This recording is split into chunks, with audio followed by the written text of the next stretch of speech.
What's up, Nova Babes? It's been a week. It's been a week for me, and not a great one. And it was supposed to be because it was my birthday, but it was very much not. It's just, and I know I talked a little bit about it over the weekend in my little tipsy drunk voice note to y'all from the Cracker Barrel. I was not expecting the mimosas at the Cracker Barrel, okay? I was just like, okay, I'm feeling it. It was a little bottle, but it was 11%. I was like, damn, it's hitting today. But honestly, like, I just have a lot of shit going on with my parents. And I'm realizing more and more that I'm like deeply I am deeply in this toxic cycle with them, where anything that they do will affect my mood, will affect my thoughts, will affect my view of myself, who I am, what I represent, right? Like, who I actually am. There was an argument that I had with my mom this week, more than one, but the first one, she basically was saying she's upset that I'm not defending her to her sister, who she has issues with. And this aunt, right? This is not the aunt that passed away. This is the other aunt, my mom's oldest sister. And her and her husband have just been like amazing for me and my family. And it's not like we even really ask. They are just like, no, we'll do it. Yeah, absolutely. Don't look for somebody else. Like, we have this. Or like, I'll show up there and there's toys for Luna or clothes for Luna or food for Luna. It's just like, it's just constant. And they've helped us a lot with like paying down our debt so we can get into this apartment, and like helping us like with our credit score and stuff.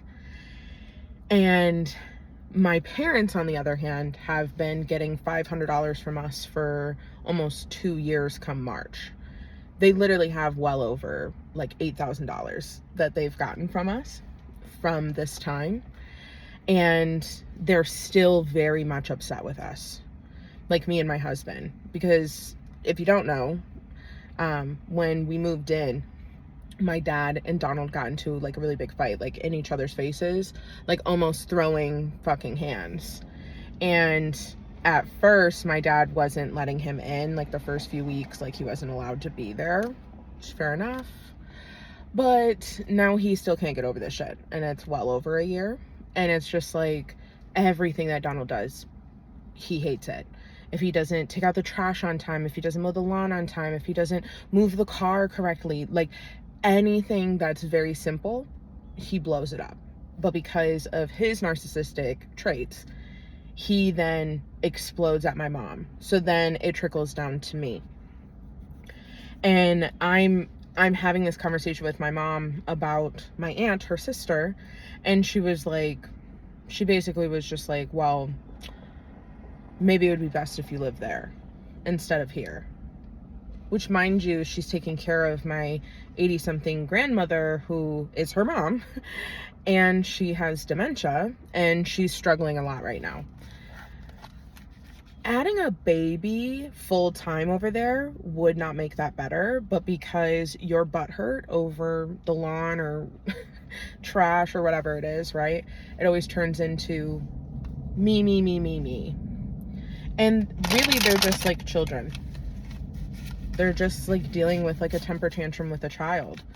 But I'm realizing more and more for myself that like I was anxious all week. Like every single thing that was happening between my parents, and then like my birthday was a wash. Like there was so much shit that was happening this week. I was anxious, more anxious than I've ever been in a very long time. And it affected my mood, it affected my eating, it just affected me so deeply. And I realized, like, after having a conversation with Elise last night, she was like, so what are you gonna do? Like, at the end of the day, we can nitpick this, we can discuss about how and who and what they are and why they do the things that they do, but it doesn't matter, right? they are going to be those people. They're not going to heal themselves. They're not going to take accountability. They're not, like, I already know this. I've seen this my entire life. This is not new. And it's definitely not changing. If anything, it's getting fucking worse. So now I'm like, okay, let's get the fuck out, right? Like, now I'm like, we gotta leave. And before, like, it was always like, okay, we have to leave, right? But it was like, oh, well, it's my parents' house, and like, I'm a new mother, and like, my mom's gonna help me, and it's just, we're gonna start getting closer, and blah, blah, blah. Everything that I thought or wanted to happen did not happen with them. It actually happened with my aunt and uncle. And it's funny enough, I put out into the universe how I wanted to, like, feel a certain way and have these kind of connections where, like, my husband's father died when he was 1. Like, he's never really had a dad. And my uncle is very much like a father figure to him because my father refuses to be. Like, they're upset. They're jealous, let's be honest. They're jealous that I have a closer relationship with her older sister than her, that I see my grandma, her mother, multiple times a week, and she only sees her once a week. Which, don't get me wrong, she works a 9 to 5, she has MS, her circumstances are slightly different. But because of her jealousy and hatred and drama that she has towards my aunt, now she's refusing to come inside. Bore me, right? Like, dramatic. And it's always something. And when Elise was like, so what are you gonna do? Like, what is the action that you need to take? And one of the first things that I said was, like, I'm gonna cut him off.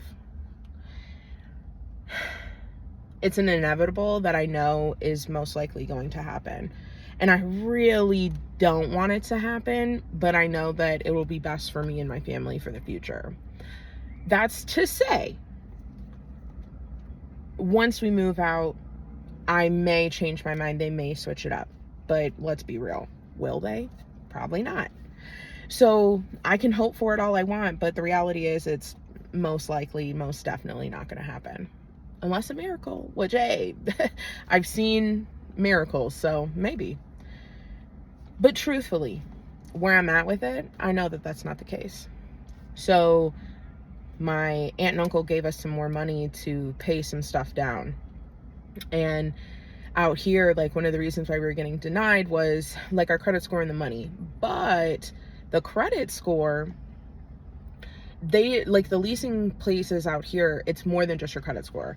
So they have, like, something called leasing info, and it shows, like, if you owe DTE or consumers or, like, just stuff that, like, you would pay for here, electricity, heat, water, whatever, sewer.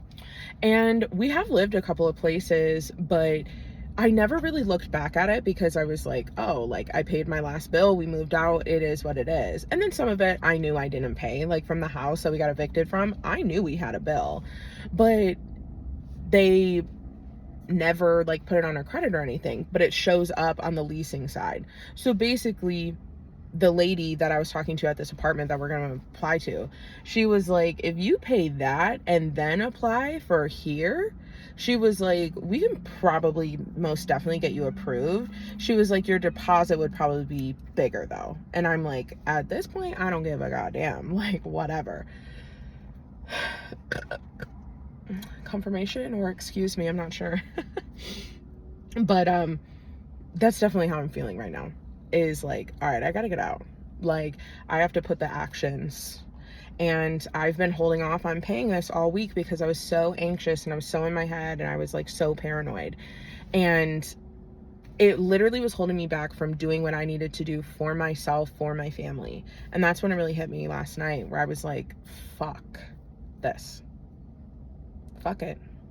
I will not let them keep doing this to me, because this time it was a week. My whole life, it's been years. Yeah, that's a big jump, right? But it's taken me year after year after year for it to affect me less. But being here has felt like a pressure cooker. Like anything that I've been journaling since I moved in there has like, I have to figure out how to get the fuck out of here. Like, I can't be here. I don't want to be here. Like, I can't do this. And this is like this wrap up of the end of my Saturn return, because I just turned 31. So that's like basically from 28 to like 30, 31, depending on the timing of the years. But my Saturn is in my 4th house, which is about like home, family, like stability. Like, what does home feel like? And before I used to say like my parents, but that's not my home. I do not feel comfortable there. I am always anxious. I am always on edge. I am always being watched for anything that I do. Anything that I do, they complain about. I don't wear slippers in the house. I'm gonna get pneumonia, or my feet are gonna get calluses and I'm gonna be ugly, or whatever the hell my mom says. Like, it's just the simplest things, and I cannot exist there. And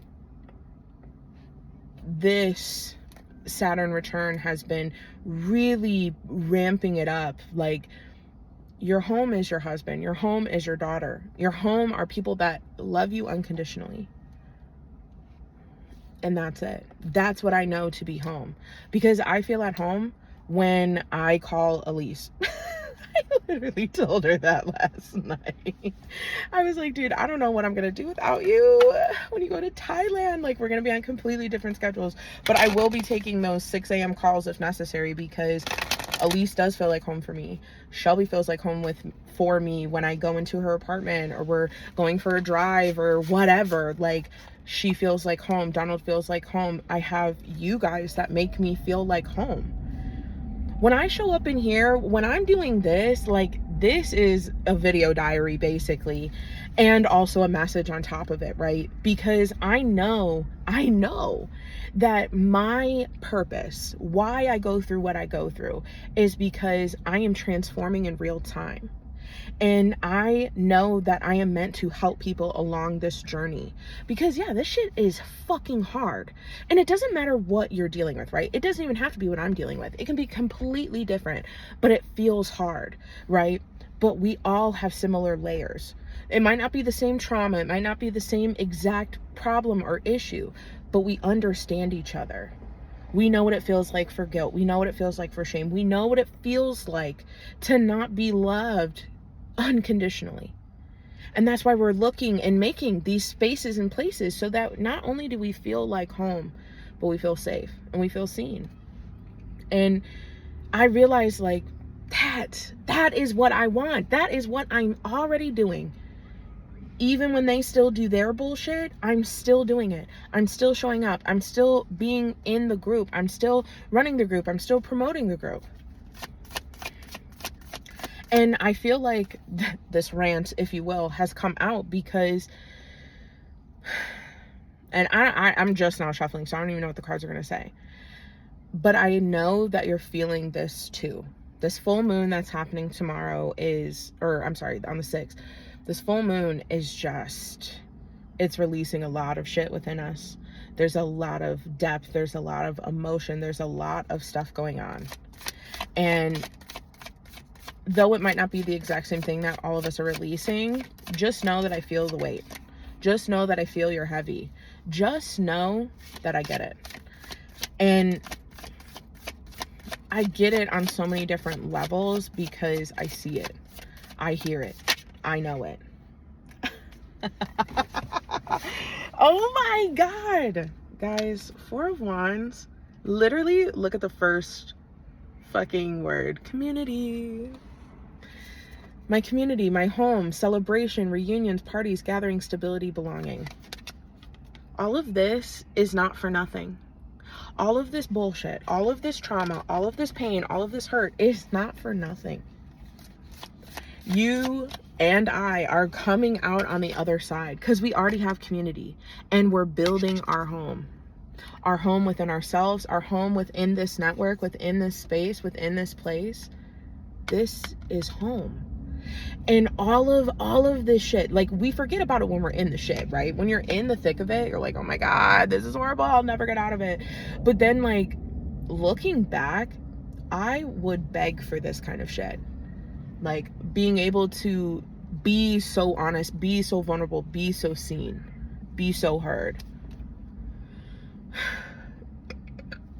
Confirmation.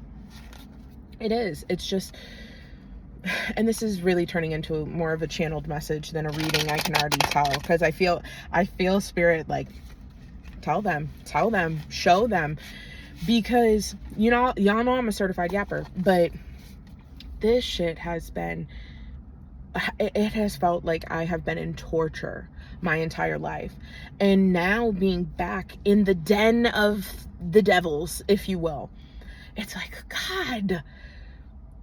But I've learned so much, I've healed so much, I've grown so much, but still I'm dealing with so much. I'm releasing so much, but I also still am taking so much. Why? Why am I doing this? Why is this necessary? Like, why can't I move the fuck on from this? One of the things I said to Elise last night is like, why the fuck can't I drop this? It has been so easy for me to drop some of this other stuff. Like, I'm like, oh yeah, I'm realizing it, I'm healing it, I'm letting it go. And this is one of the hardest things for me that I have ever had to do. They're my parents, right? You don't want to like not have a relationship with your parents, but there's many and plenty of people that don't. And of course, I want Luna to have that relationship with them. She loves them. They love her. And I do see it. I do see how they interact with her. I see how Luna is with her. I see it. But all of the other bullshit, she does not see. And as she gets older, she will. And that is my job and my duty to protect her. And if I could do it now versus later, I will. I will. But I'm torn. And I feel like you're torn as well. Like, there's stuff that you know you need to do, that you want to do, because you want to move on to that next level. You want to start feeling new things and healing new things. But you're torn. You're torn because that old piece of you, whatever is holding on to this little bit that's left, has a fucking grip strength of like a power lifter or something. I don't even know a good analogy for that, but they are holding on for dear life. And that's why it feels so hard to let go, because it's the last little bit. It is.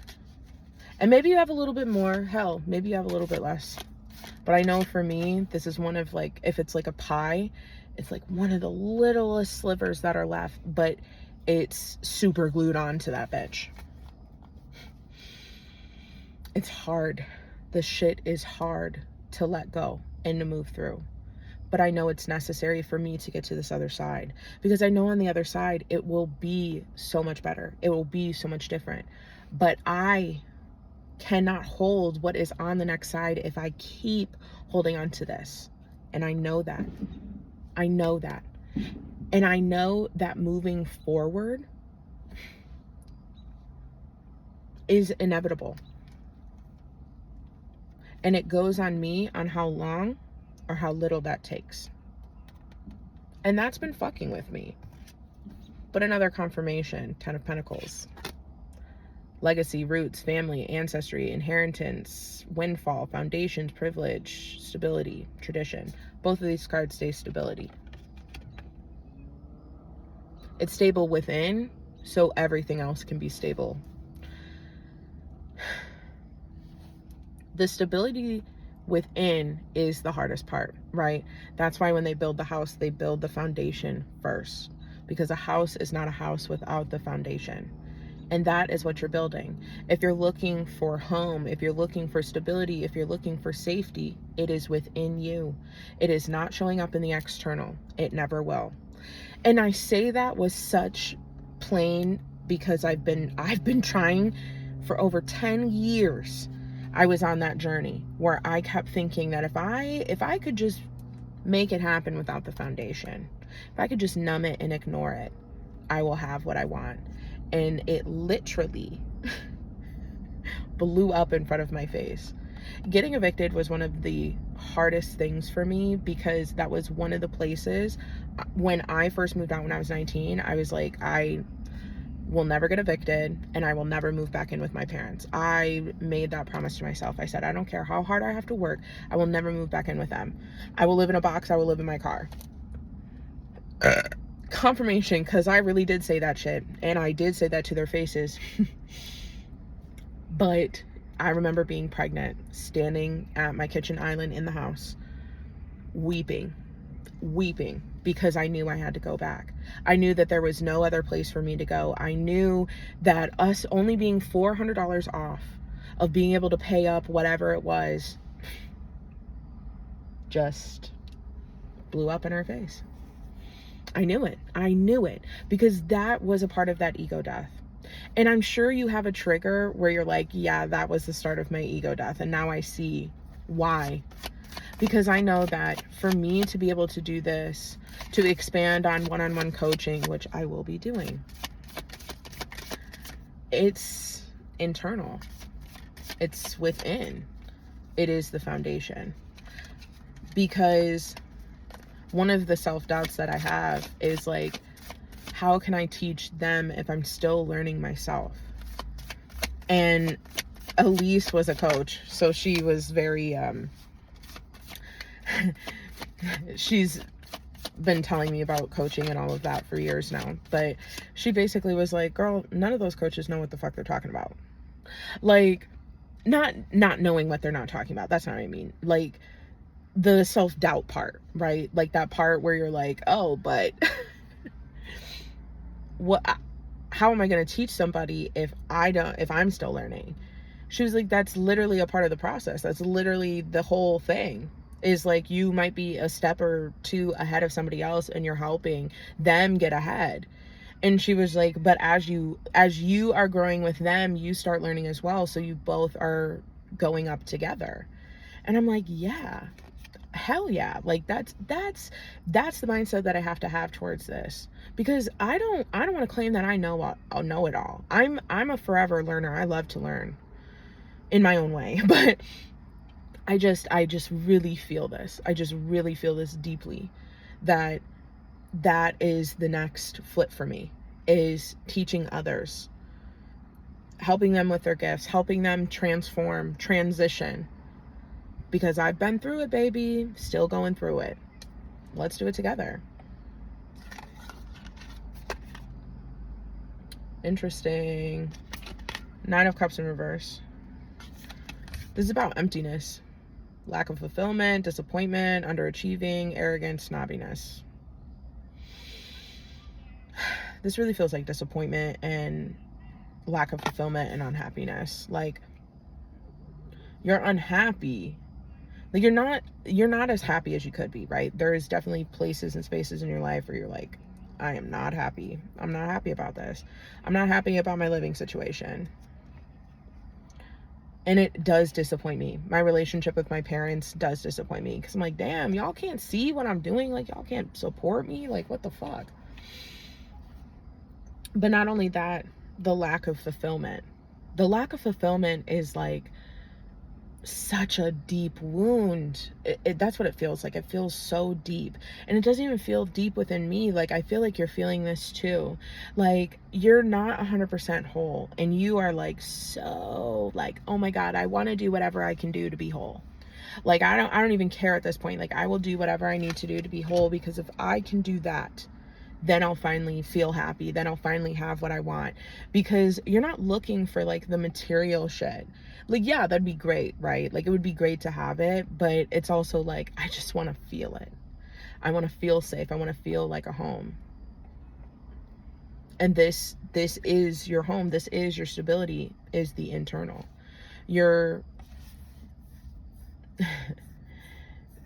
I'm like seeing like kids from like 5, 10, 13, 17, and like somewhere in between, like in our 20s, right, up to wherever you are right now. This is inevitable, is your growth, is your transformation. You're holding on to the 5-year-old pain, you're holding on to the 10-year-old pain, you're holding on to the 15-year-old pain, because the reality is these people, these things are controlling you because you let them control you. But you actually have the key. You actually have the key to get to the other door, to get to the other side. All you got to do is put it in and unlock it. But you have to unlock it within yourself, right? You have to build within yourself first, because it's not going to work. Whatever you're looking for, whatever you're hiding from, whatever you're running from, and mind you, it might not be something that you even are like fucking conscious about, okay? Because Spirit hit me with a lot of shit over eclipse season. And I was like, oh, okay, I didn't realize I was still holding on to that.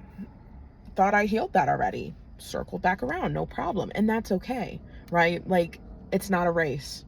But you need to be aware.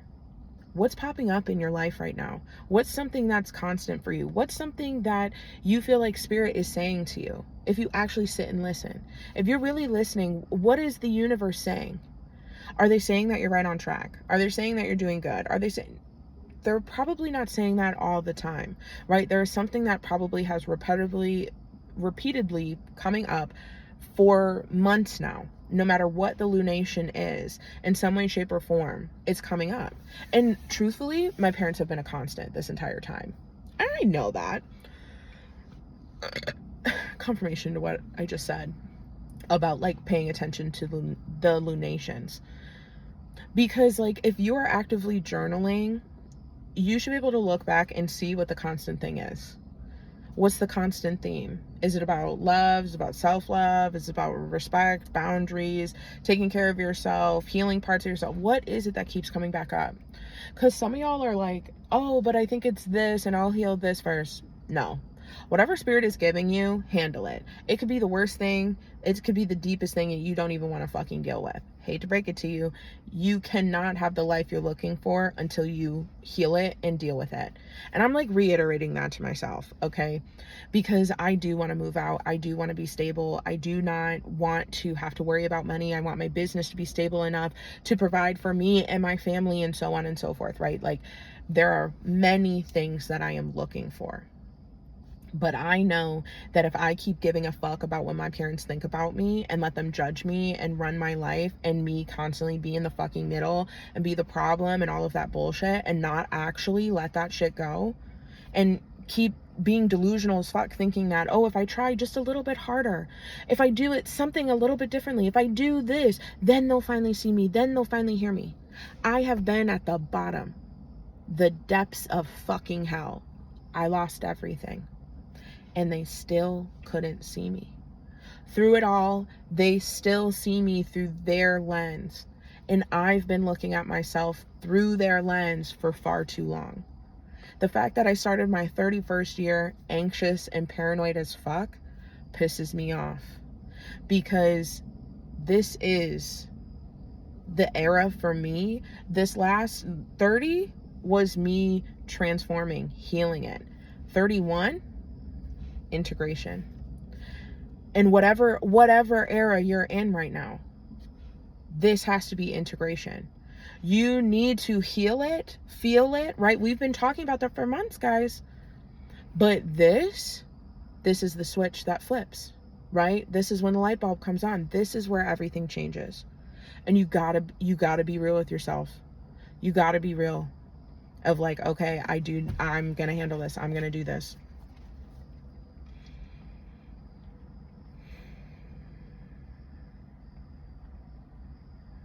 I just feel like very like, I feel like I'm sounding like a stern mom. But like I say it with love. I'm saying it because I'm going through it and I feel it. And I know what you're feeling. I know that pain and ache that's constant, that keeps you awake at night, that makes you second guess yourself, that makes you overly emotional or under emotional, right? You're not feeling anything at all. That's what I thought. Still with the channeled message. We're done with cards. But yeah, this is the flip. This is the switch. Because again, with the analogy of the house, you cannot build a house without the foundation. And whatever is next for you is going to be so big and so beautiful, right? You already had 4 of Wands, which was stability and home and love and community, right? And then right after, 10 of Pentacles? Jesus Christ. Yes, 10 of Pentacles, right? That's earthly wealth. That's earthly stability. That's wishes fulfilled, right? And then the 9 of Cups was like, okay, but let's deal with the shit so we can move forward, right? Like, this is what you're getting on the other side. And you know it.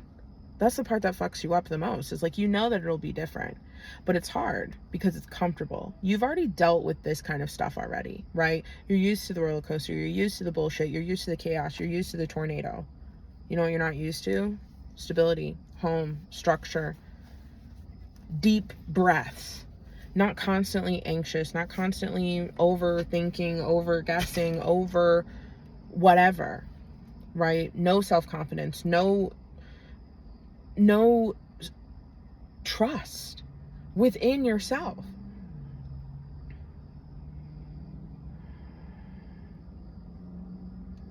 It's time, okay? It's time.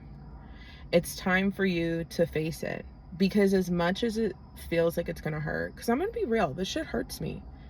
It breaks my fucking heart. I'm a mom. I don't understand how my mom could treat me like this. I don't. Like, as a daughter, I never did, but as a mother, I really don't fucking get it. And it breaks my fucking heart. But, like, I have to grieve this relationship with them. I cannot keep holding on to thoughts, dreams, aspirations of them changing, because the reality is they never do. They never will. So this part of me that's holding on, if you just tried a little harder, if you just changed a little bit, if you just did this, it would all change. But it's not. I've been doing it for decades, and it's just not working. So this is the time. This is the moment. This is the place to let it go, to really heal it, to really feel it, to really take the understanding and be like, damn, though I don't want to believe this, I do. And I always have. And I know this to be true. You have confirmation. I have confirmation every single time I get into an argument with her. My mom specifically. Monday we were in an argument. Tuesday she sent me like 6 TikToks and like 12 text messages about random dinners that we should make and blah blah blah. But by Thursday evening, she was pissed. Like, so much so that she did not speak to me Friday or Saturday. And she barely spoke to me today. So it's like, and then she sent me this like really long, beautiful, like lovey-dovey text on my birthday to like wish me happy birthday. Wishy-washy, flip-flopping roller coaster. And there's people in your life that do this to you, and you keep telling yourself, they'll change, they'll see me, I'll set better boundaries. It's not you, it's them. It's not you, it's them. And you have to be able to move forward, because they won't. And you have to be able to be okay with leaving them behind, because they will. They will. And you know it. And it's hard because it's not like these people are in your life for no reason. You have love for them. You care about them. You want them in your life. But these people were a part of this part of your life for a lesson. Funny enough, the old friend of mine that told me this, people are in your life for a reason, a season, or forever. She was in my life for a season of my life. She was not a forever. Even though she told me she was a forever, and I believed it. But she wasn't. She wasn't a forever. And that was somebody that I claimed to be family. Spent many of trips and birthdays and family togetherness, right? Lots of things. When her father died, I took care of her and her mother. I would grocery shop for them and like cook for them. Like, I loved them. And because I loved them unconditionally, it still wasn't enough. But then there's other people in my life that I love them unconditionally, and they give it right back to me. but I'm more honed in on the people that don't. And I think that this internal struggle that we're all going through within our own dynamics of whatever is going on with you, right? You're like telling yourself, like, it's me. I got to keep healing. I got to keep working. I got to heal my ego, fix my shadow, do all of this. You have been doing that, babe. That's what got you here. That's what's getting you in this headspace. That's what's getting you back into your intuition and your flow, because you are putting in the work. You're doing the damn thing. And I'm proud of you. I'm so fucking proud of you for doing this. But they're not. They're not on the same level as you. And you keep thinking that you're below them. No, baby, you are above them. And that's a beautiful thing. A lot of times we tell ourselves that that's like fucked up, but it's not. Okay? It's really not.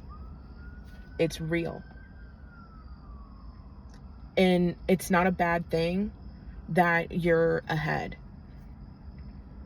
It's not a race, yes, all of that. But like, everyone has their own cycle, their own journey, their own transition. You're already there, right? If we're going to use a butterfly analogy, they're the caterpillar, you're in your cocoon about to break out. Like, they haven't even found their tree yet of where they want to actually cocoon, right? Or maybe they have started cocooning, I don't know. I know my situation is very far from that. But how can a butterfly still hang out with caterpillars? Completely different world. Caterpillars stay on the ground. Confirmation. Caterpillars stay on the ground.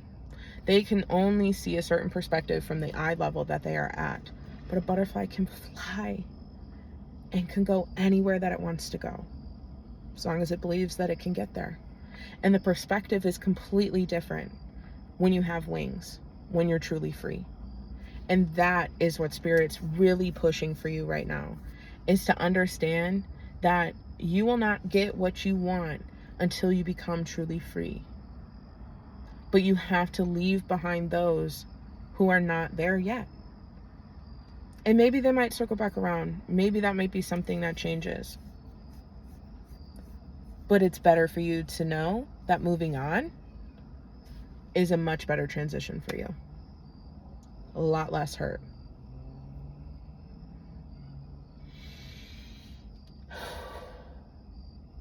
I think that we're done. I know this was semi-long, but this really obviously turned more into a channeled message for y'all and myself. But truly, see what every phase of this lunation, over the eclipses, this full moon that's coming up, what is the constant that you keep running into? And it's something that you know, and maybe not, but most likely it's something that you know. That needs to be dealt with first. Whatever it is, it has to be dealt with. And that's what we're here for, right? We're here to help each other. You don't have to talk about that in the group, but if you want to, I'd love to see it. I'd love to talk about it. Drop it like in this chat for like the weekly collective read, so we can talk about it, because we are here as a community to hold each other accountable, to help each other through our goals, through our dreams, our aspirations, and encourage and really support. And that is support, is being real with one another. Okay, that's why the Honest Tea chat is there, is being real. And it's not to be rude, it's not to be crude, it's to be real. And some of us need, you know, a more push, a more kick in the ass than others, but you got this. And we're here for one another. Love you guys.